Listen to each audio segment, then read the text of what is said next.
poor girl with her baby falls asleep on a CEO's shoulder on a flight, but wakes up shocked when he. Hook chapter. She woke up to silence that felt too heavy for an airplane.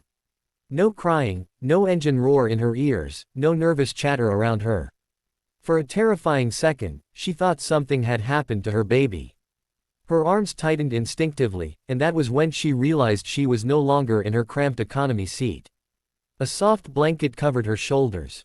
Her baby was sleeping peacefully against her chest. And across from her, kneeling instead of sitting, was the man whose shoulder she had cried on just hours earlier, his expensive suit wrinkled, his phone buzzing endlessly in his hand, his eyes filled with something that looked dangerously close to tears. "Please," he said quietly, as if afraid to wake the entire world, "don't panic. I didn't want to wake you. But when you hear what I did, you might hate me." That was the moment her life split into before and after, though she didn't know it yet.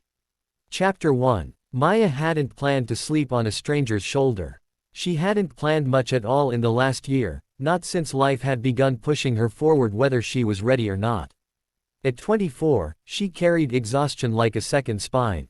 The baby in her arms, Noah, was 6 months old and already too familiar with hunger, late nights, and quiet tears whispered into thin apartment walls. The airport that morning had been chaos.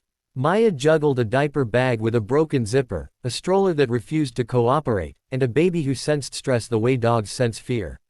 Her ticket had been purchased with borrowed money, a one-way flight to a city where a distant cousin had promised a couch and the possibility of work. It wasn't hope exactly, but it was movement, and movement felt better than staying stuck. When she finally reached her seat, she noticed the man beside her immediately, not because he was handsome, though he was, but because he looked so out of place in economy class. His suit was tailored, his watch probably cost more than her rent for a year, and yet his eyes carried a fatigue that matched her own. He smiled politely, the kind of smile that had been practiced in boardrooms and mirrored glass. "Long day?" he asked as she struggled to buckle her seatbelt one-handed.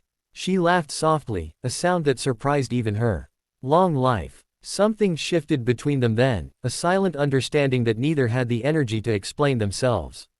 As the plane took off, Noah began to fuss, and Maya felt the familiar heat of embarrassment creep up her neck.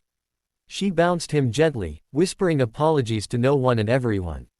"You're doing great," the man said quietly. "If it helps, I've sat through meetings with grown men who cry louder than that." She smiled despite herself. Minutes blurred into hours. Sleep deprivation caught up with her the way it always did, sudden and unforgiving. She fought it, terrified of being judged, terrified of dropping her guard. But Noah's breathing slowed, his tiny hand curled into her shirt, and before she could stop herself, her head tipped sideways. When she woke briefly, disoriented, she realized she was leaning against the man's shoulder. Panic jolted through her, but before she could pull away, she heard his voice, barely a whisper. "It's okay. Rest." She slept like someone who hadn't slept in years. Daniel Reed hadn't planned on letting her sleep there either. As CEO of one of the fastest-growing tech companies in the country, his life was ruled by schedules, boundaries, and decisions that affected thousands. But when Maya's head landed against him, when he felt the slight tremble in her body finally ease, something inside him cracked open. He noticed the details others overlooked. The frayed edges of her shoes. The way she apologized to her baby when he cried, as if she had failed him already. The bruises beneath her eyes that no amount of makeup could hide. He thought of the penthouse waiting for him at the other end of the flight, empty and echoing. He thought of the voicemail he'd ignored that morning from his estranged sister. For the first time in years, he stayed still. Chapter 2. When the plane landed, Daniel could have gently woken her and walked away. That would have been the easier choice. Instead, he did something reckless. Something human. He spoke to the flight attendant quietly, offered his name, his credentials, and a request that made her blink twice before nodding. He arranged for Maya and Noah to remain seated while other passengers disembarked. He made a call, one that would cancel a meeting investors had waited months for. He didn't hesitate. So when Maya woke to that strange silence, fear hit her first. Her second instinct was shame. "I'm so sorry," she said quickly, trying to stand, her voice shaking. "I didn't mean to." "Please," Daniel said again. "Just listen." He explained slowly, carefully. About noticing her struggle. About remembering his own mother, who had raised him alone after his father disappeared, working 2 jobs and still apologizing for not being enough. About how seeing Maya had stirred something he'd buried under success and steel. I own a foundation, he said. It helps single parents get education, childcare, housing. I started it years ago but never touched it. It became another line on a resume. But today, I realized it was never meant to be distant. Maya stared at him, suspicion warring with exhaustion.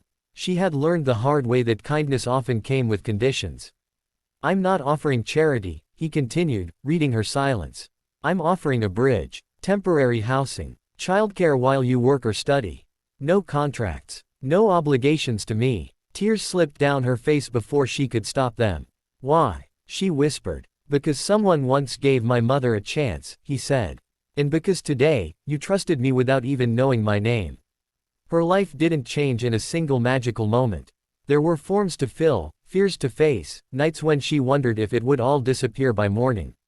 But it didn't. Weeks turned into months. Maya trained as a medical assistant while Noah stayed in a bright daycare filled with laughter. She slept. She healed. She grew. Daniel didn't become her savior. He became something quieter and more powerful, a witness. Someone who showed up, who listened, who learned that leadership wasn't about control but compassion. Years later, Maya would tell her son the story of the flight. Not as a fairy tale, but as a reminder. That sometimes, the smallest moments, falling asleep from sheer exhaustion, leaning on a stranger, can awaken the greatest changes. And that dignity, when met with empathy, has the power to rewrite destinies.